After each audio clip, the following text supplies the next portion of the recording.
As always, I'm your host, Sal Guardo. With me, as always, is former defensive lineman Kyle Stroh, Hall of Fame quarterback Kurt Hess, and former director of football operations Dan Kopp.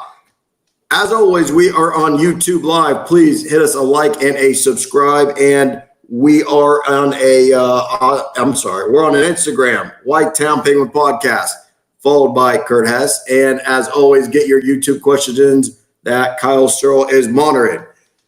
Well, if you watched the game, it was a good one. It ended up being a good one. However, Villanova did win the game 24-17 as the Penguins tried to come back but failed to. But in the episode, we will recap that Villanova game, go over what happened week one, and get you ready for Valparaiso in week two. Quick recap of what happened in the Villanova game for those of you who did not spend the $20 for a Flow Sports subscription. And friendly reminder, if you did, this would be a good time to cancel it. Opening drive, Villanova went down the field 42 yards, kicked a field goal. They went up 3-0. Youngstown State quickly responds with a 60-yard touchdown pass that is called back due to illegal formation. Then quickly Villanova answers, and they go up 10-0 at the end of the first quarter. Youngstown State pulls off a 15-play drive for 65 yards, holds the ball for almost 10 minutes for a field goal, 10-3. Villanova then answers with a touchdown, 17-3, and that's your first half. Villanova comes back out with the second half with a 4-play, 88-yard touchdown drive to be up 24-3. At this point, you're kind of thinking maybe it's over. Do the Penguins pack it in? Well, not yet. Another 15-play drive for 72 yards in about 9 minutes is ran by the Penguin offense for a touchdown, 24-10. Villanova answers or tries to with a great drive down the field, but they miss a field goal that was very makeable. And the Penguins return with a 10-play, 80-yard drive, making it a 24-17 game. And as you guys know, the Penguins have the ball back to try to tie the game, and an interception unfortunately ends the game. And that is the end of what could have been a brilliant comeback, but we fall short. Kopp, over to you. Thoughts on the game? Real quick, Sal, before we jump into that, I had a chance to catch up with Coach Phillips early this morning and get our winners of the Y-Town Penguin Podcast T-shirt awards. We'll be giving those to those guys here tomorrow or Friday when they can fit that in. But on offense, it was Ethan Wright, running back, Akron Manchester High School, then Cincinnati. He had 12 carries, 63 yards. Defense was DB Jalen Castleberry. He had 3 solo tackles. He's a Lakewood St. Ed's kid. Did a good job blocking up their receiving crew. And special teams, Coach Phillips wanted to do all 3 of those categories, which we were jacked to do, of course. And Brendan Kilpatrick, local kid, Lakeview High School, and Cortland, the punter, had 2 punts, average of 55 yards a punt. His long was 65 yards. So, you know, I know our whole podcast, the 4 of us are excited to give those T-shirts out. So I'll get with Coach Phillips and give those out. And I think we're going to have Kurt and Kyle go first with the recap. I'll jump in after them. Just wanted to shout out our T-shirt winners this week. Yeah, Coach, I appreciate that. You know, and I wrote down in my notes too, got to give a shout out to that punter, Kilpatrick. 55-yard average is great.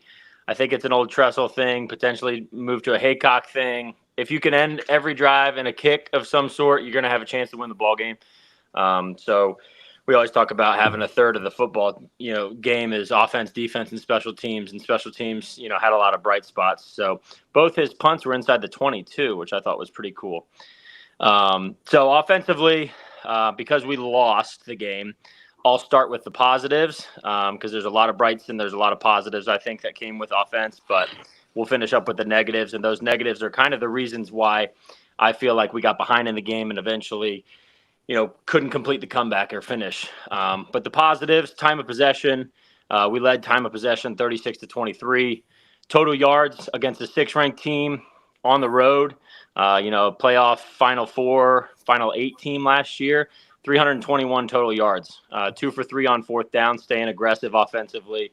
And it looks like we have a three-headed monster in the backfield, which is awesome with Bo, Ethan Wright, and Tyshawn King. So definitely good security-wise there in the backfield, as well as, offensive line. We have probably our most veteran group that's played together cohesively is our offensive line.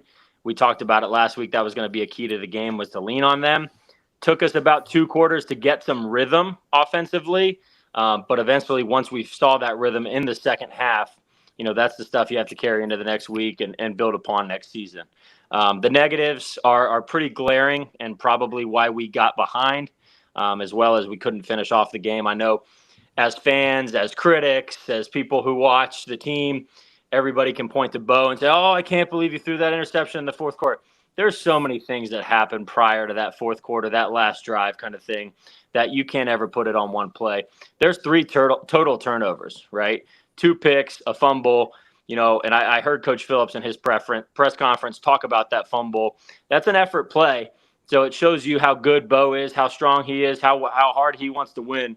I don't know if it was texting with somebody else, but sometimes as a quarterback, you do just have to manage the game and fall down, and you can tell Bo has that mentality that he's going to work to get every yard. So you definitely still want that guy under center, but ball security is number one. We got behind, and this was kind of a key. This was kind of a consistent thing last year and even the year before. We fall behind, it's really hard to come back, especially on the road, especially week 1, especially against a playoff team. So 3 turnovers was a negative. We got behind, and really 4 out of 10 on third down is not great. You want to be over 50, 55%. A lot of that rhythm and a lot of those conversions really helped us hold that time of possession. But, you want to be up to 50 and 60%, really sustain those drives. And early on, we were not able to sustain those drives. I'm going to jump on the turnovers before I jump into the defense there.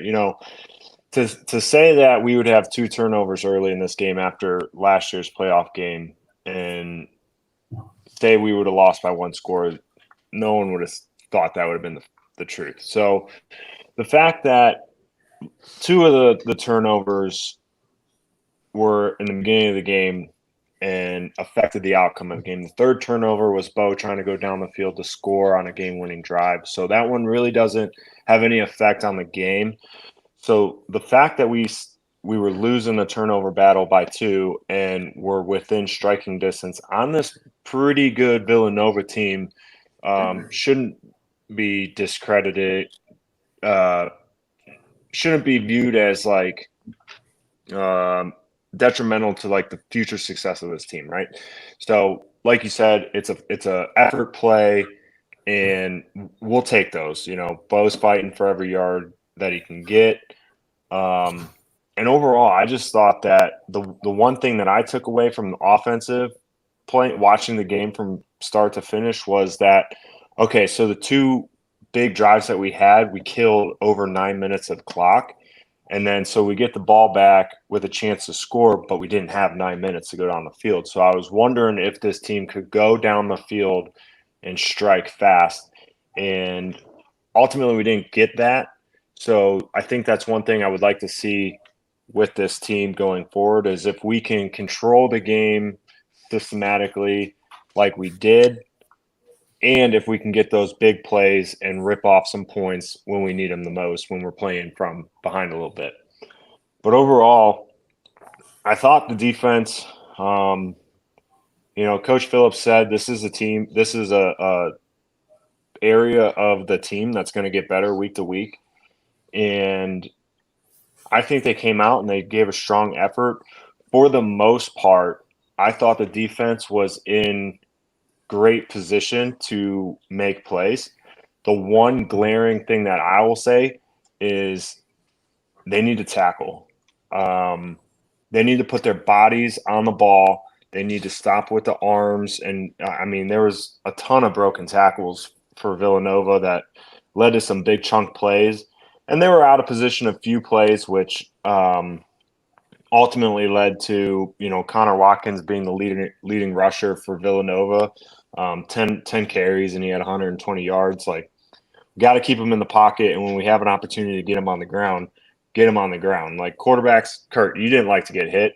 That quarterback does not get hit in practice, and you hit him a few good times in a game, he'll think twice about running.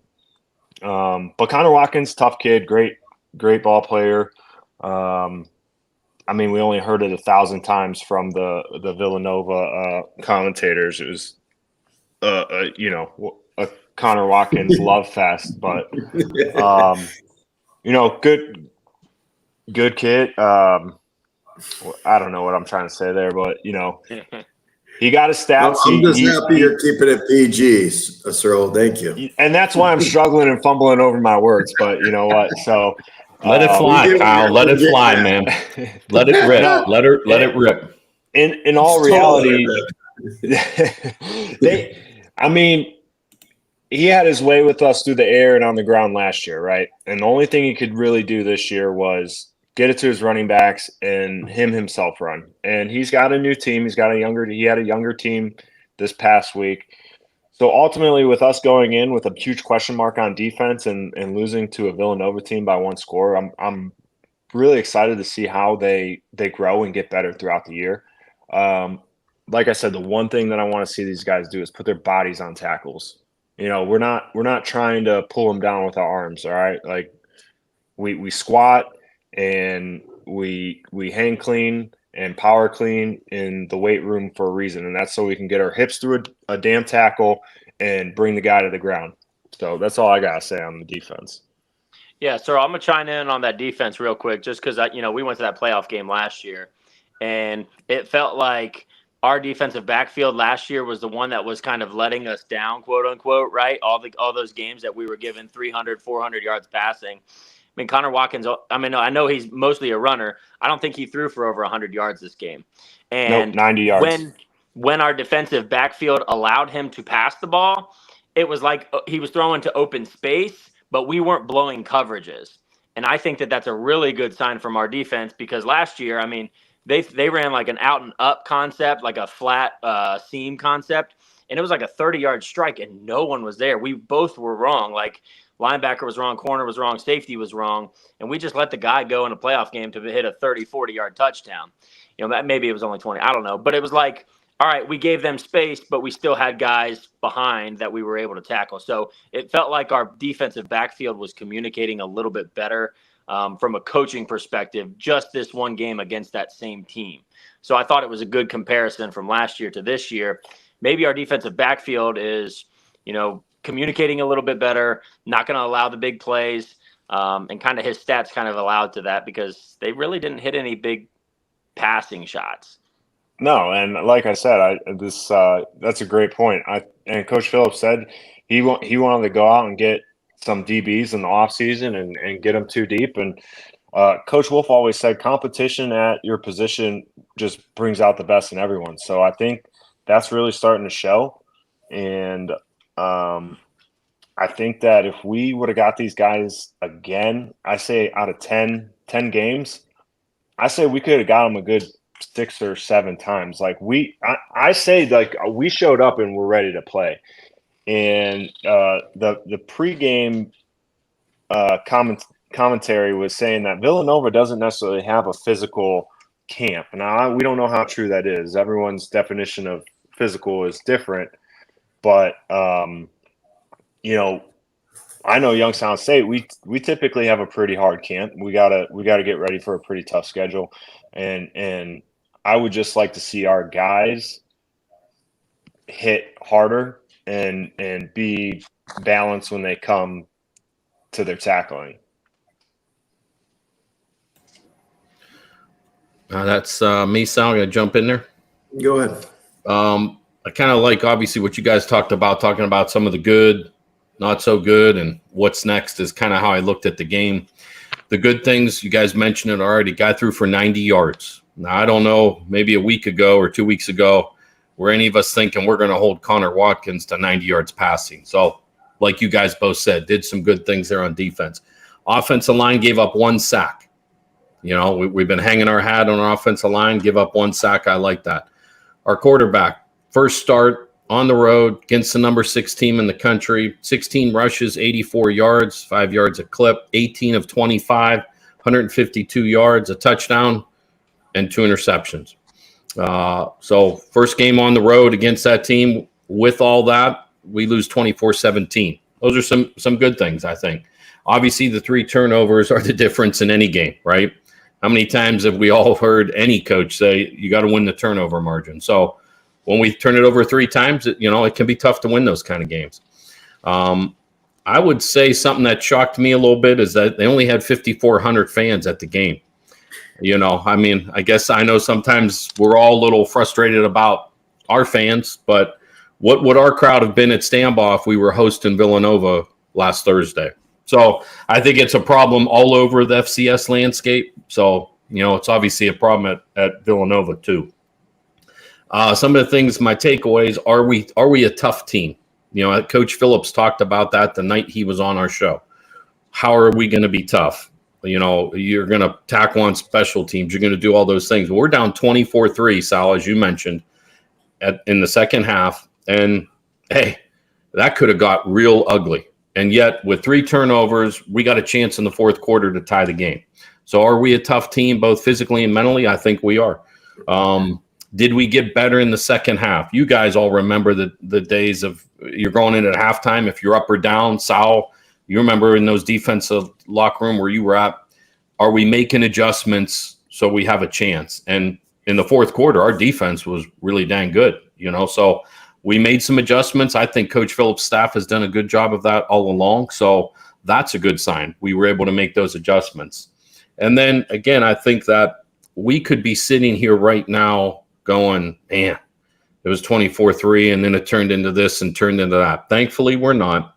We have some things to clean up, tackling. We can't turn the ball over, all of those things. But if we do those things, which I think Coach Phillips and his crew will and the team will, we're going to have a chance to be a pretty good football team. I mean, considering what we did in the opener with all that inexperience on defense, a quarterback making his first start.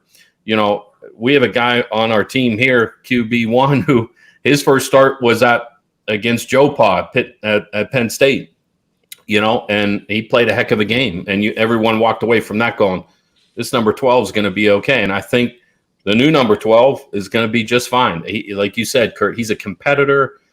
He comes from great stock. I think he's going to get better, and he has to get better, and they will. So that's kind of my takeaways. A lot of good things, some things we obviously need to clean up, but I like the fact that when we were down 24-3, it did not get out of hand, and we had a chance in the fourth quarter to tie the game after where it stood. So I feel pretty good about that. Yeah, you guys hit all the points. I don't want to keep beating on a dead horse, but it's a couple of things I want to echo. Quick shout out to the defense. A lot of question marks. We did not know what we were expecting. Had a rough start. Shout out to the defensive coaches. Great adjustments to stop that Villanova offense that came out hot. I will say Villanova quarterback Connor Watkins was probably the best player on the field that game. And controversially, I will say that the Villanova receivers are not very good because he hit a few guys in the hands that we were fortunate that they dropped. But that Connor Watkins, it was 90 yards, but he was hitting some dudes in the hands that their receivers, we're very lucky they dropped. Other side of the ball, how about running back Ethan Wright, number 2? He is everything we would want and more. I mean, we have a great back in Tyshawn King, but it's great to know that someone else is back there. He was my MVP, whether Coach Phillips named him a player of the game on offense or not. I had him down because I text you guys that I'm excited to have him on the team. He is a guy that could be playing at the next level, and I don't know how Coach Phillips snagged him, but welcome to YSU. And then you guys hit the rest of it. The turnovers got to clean up. The drives, our 3 scoring drives, 15 yards, 10 yards, 15 yards. I heard the commentator say that we had the longest drives in FCS football last season. Pros and cons. Obviously, the pros is you control the games. The con is when we need to score in 2 minutes, you're forced at interceptions. One thing that gave me anxiety that, Kurt, you could talk on if you want. When I played quarterback in grade school, I was taught not to bounce around. When Brungar was back there in the pocket bouncing around, I had anxiety like he was getting sacked any second the way he was bouncing. But he is a great video game quarterback. Like, I felt like I had the controller and he would take off the run as soon as he had that open run lane and he took off. So his vision was great. It was brilliant. But the bouncing around, it stresses me out as a fan and watching on TV. Yeah, Sal, a little bit to add to that point, and listening to Coach Phillips talk at the press conference and stuff we've talked about now for over a year is how much your team learns and grows throughout the season. It felt like we learned and grew a lot in 60 minutes of football. We got behind. We're on the road. We're not playing well. We have to bounce back. We have to do this. We have to, make up for the adversity of a fumble or an interception. And his feet felt like they settled a little bit towards the end of the game. That last interception, he probably doesn't need to sneak it in. But Coach Phillips even said, Mitch Davidson last year as a senior, fifth year senior, he made those throws too. I made those throws as a third year, fourth year player. Like, sometimes when you're locked into the moment, you're locked into the game like that, and you're a competitor, you're going to believe, just like Brett Favre, you're going to believe you can make every single throw, right? And some of them you're going to hit, some of them you won't hit. But it felt like the team as a unit kind of grew for 60 minutes of football, and those feet settled a little bit, and the rhythm we were able to find in the second half. That's just, I think that those 60 minutes are going to go a long way. Take care of business just by looking at the schedule the next few weeks. But those are the memories and the moments that you have as a team that when you have them again, you can rely on those experiences and, produce a different outcome or, continue to be settled in those moments. I love that point. Sorry, real quick. I love Kurt's point there because it's what Coach Phillips has been preaching is the culture and how are you going to handle adversity? Remember his words, stick-to-itiveness. Are you going to stick to it when your backs are against the wall? You guys played for both Coach Aycock, Coach Wolford, and Sal, you were on those staffs. We were part of those staffs and teams that it really, I think to think about at 24-3, there's a fine line there that things really could have got out of hand. And that culture or that group of kids, and be it Bo and the other quarterbacks, it takes everyone that's saying, hey, we're going to be just fine. Let's keep playing. Let's hang in there. And, I looked back to 1998, back when Coach Tressel's last championship team, 97, they had a quarterback, Damon Tidwell, who started the whole season, 15 games, they won a title. The next year, they had Jeff Ryan, future Hall of Fame quarterback, that eventually won the job as a redshirt freshman. And he was unsettled at times. And, I'm just not just saying this because Kurt's here, but against Penn State, that's why Kurt is in the Hall of Fame at WSU. He played like he had been playing for 3 years in that moment in that game. I think Bo has a really good chance to get to that. I'm not trying to put any more pressure on the young man, but he's going to be just fine. This team's going to get better. I love what Kurt said of, he's out there competing, and all of those guys were. And as Kyle mentioned, we and you said, Sal, we made some adjustments and stayed in that game when it could have got out of hand. So I love that factor. Before we wrap up Villanova, again, I said it in a prior show in the offseason. South Dakota State's the best team on our schedule. Villanova's probably number 2, with Pittsburgh being a close number 2. So if we lose by touchdown to the number 2 team on the schedule, things will probably look great if we progress as the year goes on. But again, any given Saturday.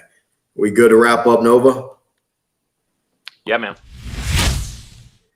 All right, let's just quickly recap last week's games. I think we're all going to say the same game, but if the game sticks out to you guys when I recap it, speak up. But I think we're all going to say the same game. Just recapping the scores. Congratulations, Dan Kopp. You got the most right. You're the only one at 50%. You got 7 right, and the rest of us tied at second with 6. So it was actually pretty close. Starting week 0, I'll do these quickly. Georgia Tech won and covered, as many of us know. Florida State's now actually 0-2.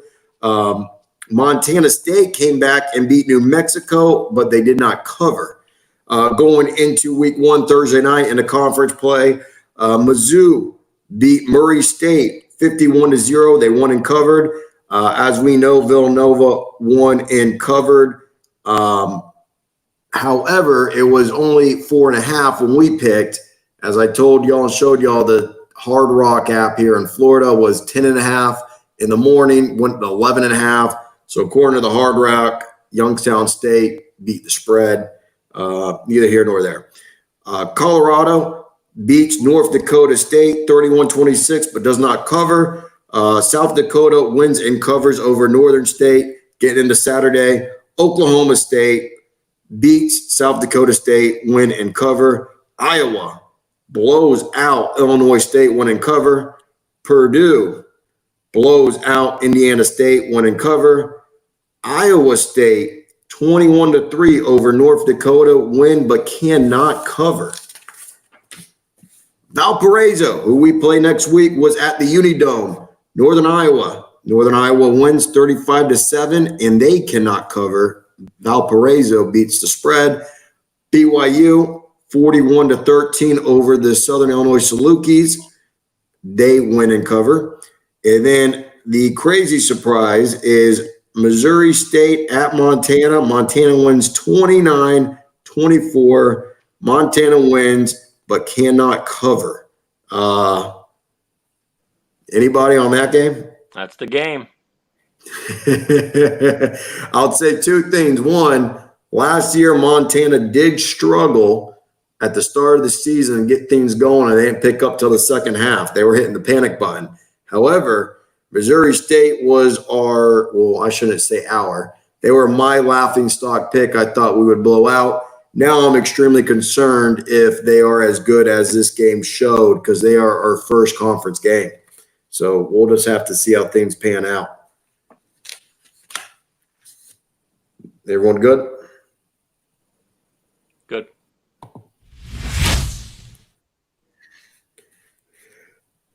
Next week, your Youngstown State Penguins this Saturday, 2 p.m. have Valparaiso coming to the Ice Castle. Valpo, just as a quick recap, we beat them 52-10 last year. Valpo was 3-8 last year. They are 0-1, as I said just a couple minutes ago. They were in the Unidome, lost 35-7. Let's break down that game. Curdy, what do you think about Valpo? Valpo, year in and year out, does not have a ton. It seems like they've hit the transfer portal a little bit too, whether that be with guys who are going to be productive and effective for them, or if they're just guys that are looking to play. One example of that is a South Dakota transfer, Michael Mansaray, I believe is his name. It looked like he started for South Dakota last year in the Missouri game as a fullback. He's 5'9", 200 pounds. Got 3 catches and 79 yards against UNI, but only had 4 carries for like 6 yards. So, on paper, it seems like here's a transfer coming in from, a better program, an FCS program, an FCS playoff program, maybe wanting to get more touches. But also, as we know, transfer portal doesn't always mean, you're getting something that the grass is always greener, right? You might be getting somebody who messed up, or you might be getting somebody who struggled to attend meetings or make breakfast check or something like that. So I think they've dabbled a little bit in the transfer portal. This game's really going to be about us. I'm not going to get into it too much because I know you guys are going to, share your points as well. This is one of those games, I hate to say it, and hopefully it's not bulletin board material for anybody, but it's a graduated scrimmage. You want to go out there, you want to run your stuff, you want to come away from this healthy, you want to show what you can do, find that good rhythm, feel good about yourself, get the starters out by the third quarter, so that they can start to get some mental reps and those young guys get in there. Just one note that I thought of, from last year, I texted you guys, we were only up 17-10 at the end of the first half last year, which we were a playoff team, and then we went out and scored 35 straight. So really just get off to a hot start. That's not something that we did against Villanova. Get off to a hot start right away. Get the ball moving, lean on that offensive line. Show off that we have those improved transfers or people that have been in-house on defense. I know we got 8 new starters, but in my head, we should win this game. We will win this game. It's a graduated scrimmage. Get out there, script the plays, run the plays, execute. Don't let them creep in, because every little minute you let them creep in, that belief on that sideline increases. So this game's really about us. It's a little bit less about Valpo. Thank you, Curdy. Dan. Yeah, I'm with Kurt there. I think traditionally we've just dominated this game. We're averaging, like I wrote down, 57.5 points a game against them, giving up 7.5. It's not a question, again, like Kurt said, bulletin board material, but it's not a question if we're going to win, but what makes the win count in my mind. I remember Coach Wolf kind of talking about these things at times, is that, we're going to win, but how are we going to win? Is it going to look explosive? That's one of the things. Is it a clean game? Do we have some big plays that maybe we didn't have against Villanova? And by staying healthy, meaning getting some guys a lot of reps. I don't care if we win 52-10 or 40-20, whatever it might be, but those little things. And I know all of us have talked about it. Will we tackle better this week? Will we run block better? Will we catch the ball? No turnovers. Those kind of things, to me, are going to kind of make the win count, or look at the end of the day next week when we're talking about it. Man, we came out fast. We dominated the line of scrimmage, had some big plays, tackling guys, catching balls, all that stuff that we want to see in that second week of the season. And, I want to look at the line of scrimmage. Are we physically dominating them in the sense of controlling that? So those are the things to me that stick out, not necessarily one player or, as Kurt mentioned, Valparaiso, because it's, I read Pete Carroll's book. He always talked about it doesn't matter where we play or who we play, but how we play. And so I think that's kind of where I'll be looking for to see as watching that game come this Saturday. Cyril? Yeah, so to copy on Kurt there, they did bring in some transfers in the portal. It's a mixed bag when you get into the portal, so we don't know what they have until the season ends, right? And you can reflect back on that. I will say that Coach Fox at Valpo coaches pretty hard over there. They have, I think it said, I read a stat, 26 of his 52 games. So about 50% of his games are coached within one score. Now, that doesn't apply to Missouri Valley minus Illinois State, where they lost 28-21, I believe, in 2022. So just to not put bulletin board material out there, I like Kurt's term that it's a graduated scrimmage. This game is not about Valparaiso and their players. It's about us and what we do and how we handle the preparation for this game. It's not going to be necessarily a fun week of practice to look forward to a team like this.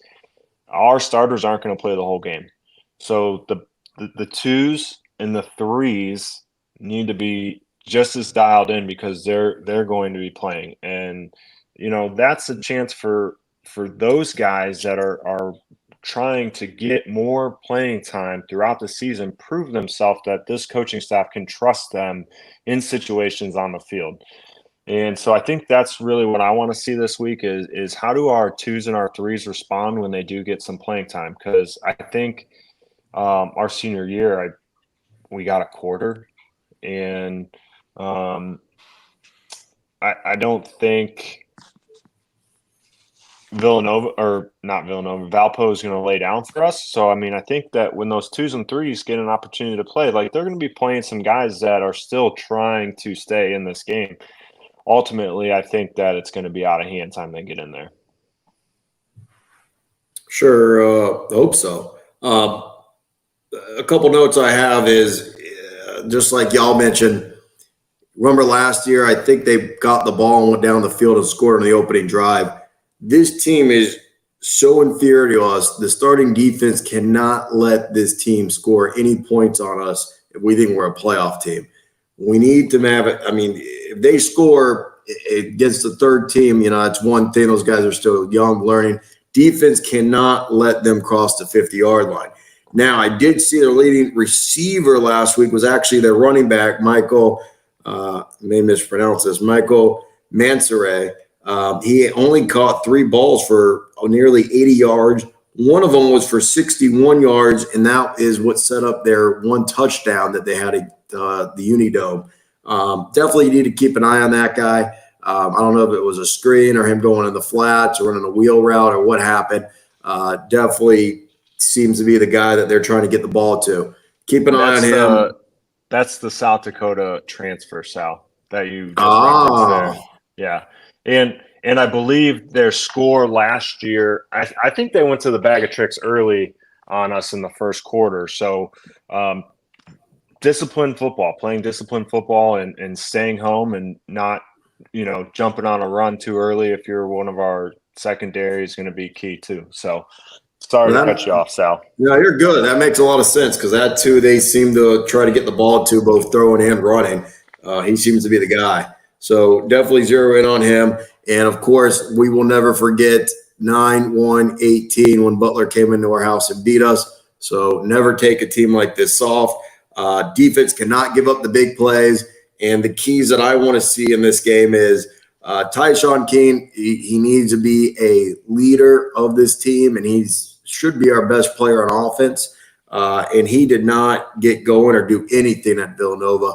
So I definitely want to get him going, build his confidence. And same with Brungard. I want him to be able to sit still in the pocket, scan the field.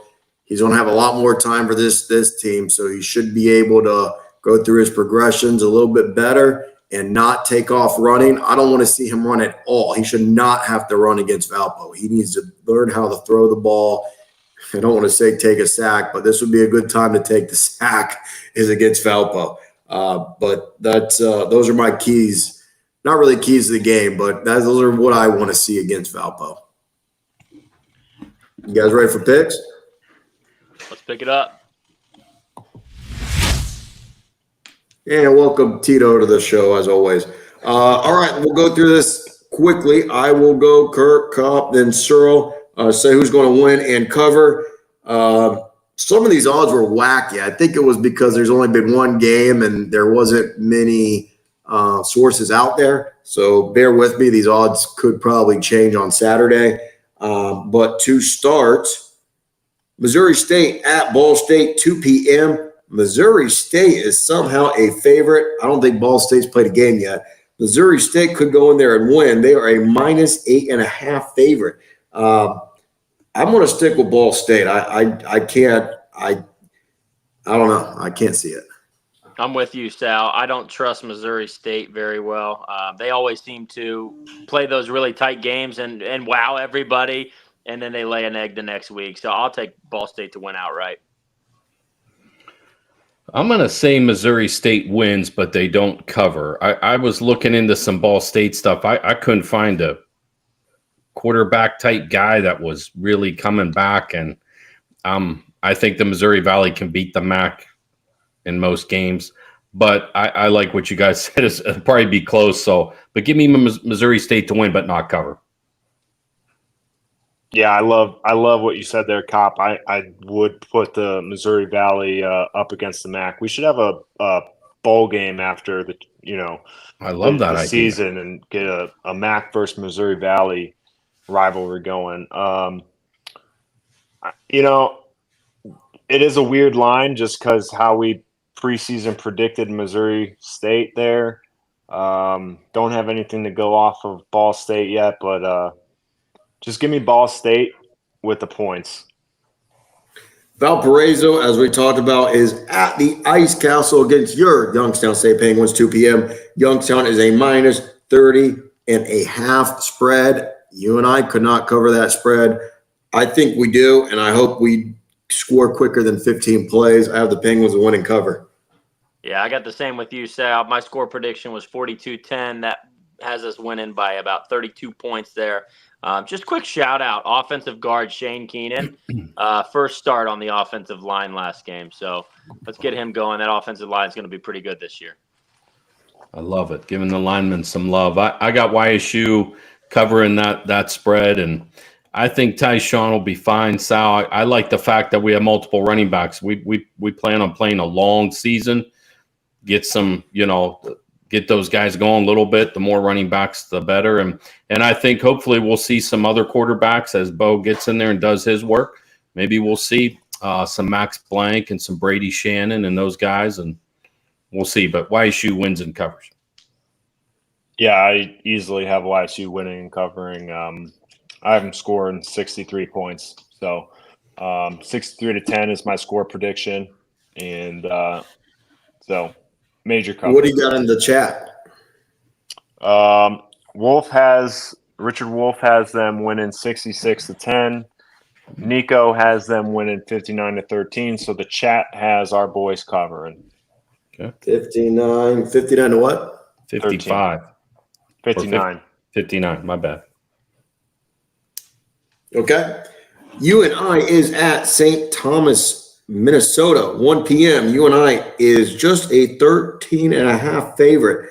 I have UNI winning and covering. I have UNI winning and covering. Make that 3 in a row. UNI win and cover. Panthers. Man, this is no fun. The Permian. Permian. Well, right. it's early. Wait till we get into, conference play there, right. Sal. South Dakota is at Wisconsin, 3:30 p.m. Wisconsin, a minus 13.5 favorite. I could see that Phil Longo's offense kind of struggled to get going last week, but I think they will be going this week, and everyone knows how I feel about South Dakota. They're not very good. I think Wisconsin wins and covers big. I think Wisconsin wins and covers big. And I know South Dakota was not in the Missouri Valley when Phil Longo was with Southern Illinois, and he had gone 2 years in a row without losing a conference game. It's something about Phil Longo in this conference. He has no respect for this conference. So he's going to want to win big, and he's going to want to lay just tons of points on the board. Yeah, I like Wisconsin to win and cover. I think it'll be a little interesting in the first half, but I just think, Wisconsin will win this game and cover. They'll wear them down. And, but yeah, good point about Coach Longo. He'll be salty for sure. And he's lefty, so he's ready to go. Oh, yeah. Yep, no doubt. Luke Fickell will be salty too. So, so give me them badges to win and cover. And Sal, you had asked where our running back came from. I'm drawing a total blank here. I apologize. Cincy. Ethan Wright. Ethan Wright, because Coach Phillips recruited him. He recruited him to Cincy, yeah. Yeah, so that's the connection there, Sal. So Ethan Wright, I apologize. I'm thinking about Wisconsin at the moment. But, yeah, Ethan Wright was the guy that Coach Phillips recruited, and he came back here. So Nice. Cyril? What you got, Cyril? Sorry, my internet dropped there for a second. I was frozen. You know what? I'm going to go against the grain here. I'm going to say Wisconsin wins but does not cover. South Dakota will disappoint you, sir. So far, they've only disappointed you. You hate the Yotes. hey, that was Kyle's first game carrying out the sledgehammer against the Yotes, right? It was, yeah. No doubt. The sledgehammer, it started in that dang dome out there, yo. The sledgehammer was born. 33? What's that? 33 going to carry this sledge? Cop Daddy. I got my boy. I got him. I got one lined to these Dakota boys. Yeah, I got one lined up for you, Cop Daddy. I got the sledgehammer guy. Who you think I got, Cop Daddy? Tennessee State at North Dakota State, 3:30 p.m. North Dakota State is a minus 30 favorite. I have the Bison winning and covered as they look very impressive at Colorado last week. Is Eddie George still at Tennessee State? I think so. Yes. I think so, yeah. All right. Bison not going to cover, not with Eddie George. Okay. Well, before I pick this one, I got a text from someone that asked, what was in Tito's mouth there a couple minutes ago, Kyle? Someone said they thought it was a voodoo doll, so I wasn't sure. Ethan, we're gonna break it out for South. That looks like a yote. That looks like a yote. Real quick, no, it's a jackrabbit. That's what I was gonna say. I'm sorry. Yeah, jackrabbit. There you go. Yeah, I got a little shout out from the Freilich group, so they wanted to know what that was. So it's a jackrabbit. This is his third one. He constantly destroys these. So I love it. I love it. We're on North Dakota State, right? Shoot, Bison. sorry. The Bison. The Bison. Yeah, NDSU is salty after that loss. So they win big. Yeah. Oh man, Kurt, I was set on my pick, Kurt. I'm gonna take the Bison to win, but maybe by like 28, so they're not gonna cover. The Southern Illinois Salukis at Austin P, 7 p.m. Very interesting game because Southern Illinois did not look very hot last week, and Austin P is a program getting better every week. This is a straight even game. It's a pick 'em game. There is no line. Just pick the winner. I am, I guess, biased. I'm going with the Salukis just for the conference pride. Yeah, exactly the same thing for me too. I'll take the Salukis just because we're all so arrogant about the Missouri Valley. You're damn right. I'm jumping on that bandwagon. I don't know what. I still don't know what the hell a Saluki is. It kind of looks like Tito's stuffed animal there, but I'm going to go with the Saluki. So, yo. I don't know why Austin P is favored because they scored 0 points last week. Give me the as Coach Sims would say, them Salukis. Yeah, they just have to have better athletes, you would think. Illinois State is hoping to rebound after that crush at Iowa. Illinois State is at North Alabama, 7 p.m. The Redbirds are favored minus 10.5. I have the Redbirds winning and covering. Does North Alabama get good recruits? You feel like Alabama is a great state for recruiting, you think, right? Do we know anything about that? The Southeast just isn't good at FCS football. All right, give me them Redbirds. Yeah, real quick there, Kurt. They were a Division II powerhouse, won some national titles in D2. In fact, maybe YSU's greatest team in 1994 played them in the regular season. They were Division II back then, and they had some dudes, and they played the Penguins tough back when Tress was here, which is kind of crazy to think about. Mm-hmm. But yeah, Illinois State, win and cover. They'll put it on them. Sal's getting his Kamala Harris on with his accent. South Alabama. Alabama. Give me them Illinois State Redbirds to win and cover. I've been hanging out with my southern friend Jorge Perez from Alabama. That's where it comes from. Sorry, gonna say T-Man. Yeah. Indiana State is at Eastern Illinois, 7 p.m. Eastern Illinois is a minus 19.5 favorite. I think Eastern Illinois is a very good football team that probably should be in the playoffs. They're going to win and cover, and it could get ugly. Sorry, I know that's your boy, Kurt. Yeah, that's Shane's boy. I'll take the Eastern Illinois win and cover. Are they the Panthers? What are they? No one knows. Photo looks like it. I'll check it up. What do you got, Dan? Yeah, whatever that mascot is. I'm big on mascots tonight, so I'm gonna go with and the sycamore is not a mascot. It's a I don't know what the heck it is. It's the home of Larry Bird though, so I gotta give him that. But give me Eastern Illinois. Give me the Fighting Romos. I'll take Eastern Illinois. Yeah, and they are the Panthers. You are correct. Kyle, you're rolling them tonight, man. I love it. That was a good one. So far, we have a couple split picks, only two. Butler is at Murray State, 7 p.m. Murray State is a minus 6.5 favorite. I don't know, man. I don't know. I hate to say it, but I'm going Butler on the spread. Murray State probably will win, but I just have zero confidence in that team. Yeah, we're really arrogant about our conference. I just don't see Murray State as being a part of our conference. Give me Butler to win outright. Well, I laughed so hard I almost knocked this table off. Just that was like actually a game day moment right there. That was a good take. That was a really good one, Cardi. I like that, but man, I'm sticking. I'm going with the racers. They got the horse. The horse is going to be running around the track. Give me Murray State. I was on a boat in Homosassa when Butler beat the Penguins in 2018. I will not be on a boat in Homosassa when they play the Missouri Valley. So I'll take the Racers to win. So you That's were on right, we a were. boat in Tanonasassa? Homosassa Okay. with an H. Where in the hell is that at? It doesn't I'm matter. It's in It's by BFE, Crystal Florida. River. Yeah. Is it in Yeah, Tampa, like, you know- Sal? Is it where Yeah, is it's that? about an hour north of Tampa. Okay. We got a river house up there. But yeah, I think Murray State is going through what's it called when you're rushing a fraternity?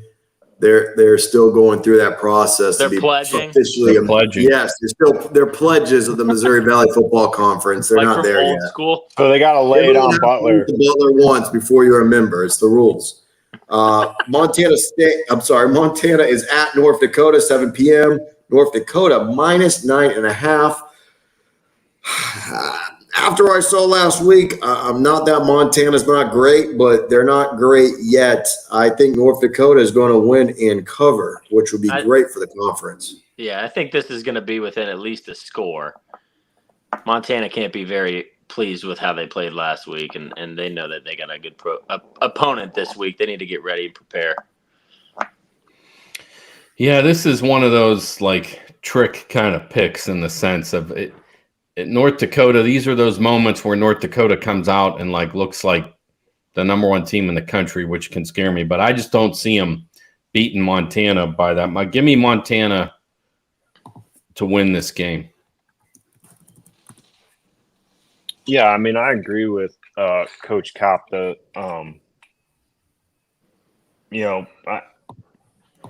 It's tough. This should be a pick 'em. I feel like North Dakota played Illinois State tough. Didn't score any points. I think it's going to be a pretty tight game. I think Montana squeaks this one out. So give me Montana heads up. Who'd you say, Dan? I said Montana's going to win. And what'd you say they're getting? 9.5. 9.5. Man, somebody knows something, man. And maybe Montana's going to North Dakota and they're going to, I don't know, maybe there's a Hooters near the dome out there and they're going to get them over there or something. But I like Montana to win. Well, let's get to the last game. Incarnate Word at the reigning champs, South Dakota State at 7 p.m. South Dakota State is a -16.5 favorite. Never go against the Jackrabbits. I have them winning and covering. Same. Yeah, my guest picker told me to go with the Jackrabbit stuffed animal that was on the show tonight. So Ethan says Jackrabbits all day long. This spread is insulting to South Dakota. They're going to win by 20+. Yeah.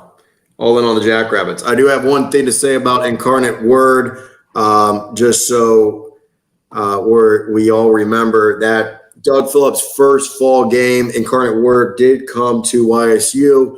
At the time, I don't think any of us even heard of the school. We went to overtime. We pulled it out in overtime. But what I want to know is Dan Cup kept texting saying how great their quarterback is. His quarterback's unbelievable, yada, yada. And, of course, I said he stinks. That quarterback is Cam Ward, if we all remember, the starting quarterback for the Miami Hurricanes now, who is a Heisman front runner. So quick just shout out to him. And that's kind of awesome that he started his career really in the Ice Castle, probably his first collegiate start. So very cool. But that wraps up the picks. Are you guys ready to move on? No. Can I say something real note quick? to the fans. When Sal says someone stinks, he's probably batting 30%. Well, 30%. Well, 300 is Hall of Fame career, but we know what he's batting 10%. 10%. But real quick on Cam Ward during that game in the second half, I ended up sitting, which I didn't know, by his mom as the game was going on because this woman's cheering, and then we start talking, and she's like, "Yeah, I think that head coach ended up going to Washington State. That's why Cam Ward went to Washington State, right?" And then now he's at Miami. But yeah, that dude was a freak then, and thank goodness we only had to play him once. So, yeah. All right, let's move on. All right, just real quick before we wrap it up, Curdy and Cyril, Instagram, YouTube, any comments, shout outs, questions from any of those? Yeah, just got to go ahead, sir. Go, Kurt. No, I got a quick small world story here for our fans, for our followers. My daughter started preschool today. We're in Columbus, Ohio, starting at a random preschool. I'm sitting at a parent meeting today, and across from me, 3 or 4 tables away, is a fellow YSU grad, played for Jim Tressel, played for Coach Haycock, 1998 to 2001.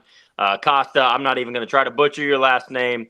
So Costa was there. He was our kicker. Played for Tress, played for Haycock, good friends, close friends with Jeff Ryan. And our girls are going to the same preschool. So, Youngstown, Penguin Nation is all over the place. And, you just go right up to each other. You talk, you drop, name drop for 5-10 minutes, and then your wife pulls you away because you guys could just talk about football for the next 2 hours. So good to see Costa today. Good to link up. That's kind of why we do this podcast, right? To just try to link everybody together. So just wanted to give him a shout out. Does he follow the show?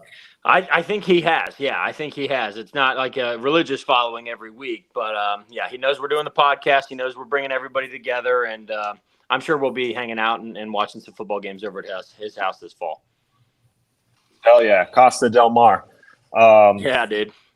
Mets wants to know where he's missing his Virginia Tech content tonight, and Sal's thoughts on the Vanderbilt loss. And well, real quick, I don't know if you guys noticed on Vanderbilt's sideline. Did you see what coach was on their sideline, Dan? On Vanderbilt's sideline? Yes, they had your boy on the sideline. Dan's got a lot of boys. The journeyman coach himself, Jerry Kill, was over there. And there you go. That's why they won the game. Guys. Yeah. He brought the quarterback with him from New Mexico State, which he's dangerous. Basically, he had a great year at New Mexico State. They're all at Vanderbilt now. And anywhere that Jerry Kill goes, expect improvement from that program. So hats off to Jerry Kill. I will take credit for Jerry Kill being I won't take credit, but I'll gladly say Jerry Kill is one of my boys. That dude can flat out coach. I had no idea where Sal was going with that. I thought he was going the other sideline. I thought he was going the other sideline. Oh no, I thought he was saying Sherrod Holmes was going to be on Vanderbilt's sideline. Yeah. Jared Kill, shout out to that guy. You'll probably see great things from Vanderbilt compared to previous seasons. But it's amazing to me, now that we're off topic, it's amazing to me that Vanderbilt cannot recruit Nashville, Tennessee. There you go. Great point. Maybe they're starting to. Well, maybe everyone parties too hard. Maybe that's what it is. I don't know. Or how about anybody that beats Virginia Tech Sal all of a sudden is like, I think they're going to see great things from them this year. Like, come on, no. Oh my God! In the conference, you didn't know that, Kurt? Come on. Dude, Sal, your reaction on alert. Sal, your reaction to Kurt's comment. We should just that should be on a loop. That was hilarious. Someone clip it and make it a GIF. Yeah, we'll figure that out. Yep. All right, let's wrap it up. Anyone have anything else? Wow. Hurry up. We got 1:40 before it's 60 minutes. Come on. Yeah. All right. We can do this. All right. To wrap it up, anyone have anything else left? Or are we good to shut it down? No, I'm driving. Lock it up. Let's shut it down. Again, we are the Youngstown Penguin Football Podcast. Please follow us on Instagram, Whitetown Penguin Podcast. We are on YouTube Live. Please give us a subscribe, a follow. We are everywhere podcasts are available. Please give us a 5-star review. I know Cyril's getting a website going and some merchandise on there. So stay tuned for those details as that is coming out. But again, we will be back next Wednesday. Penguins are hosting Valparaiso, 2 p.m. this Saturday. Please tune in on ESPN Plus or on the local network in Youngstown. But once again, we are the Youngstown Penguin Football Podcast. I'm Sal Guardo. That's Dan Kopp. That's Kyle Stroh. And that is Kurt Hess. And as always, go Penguins.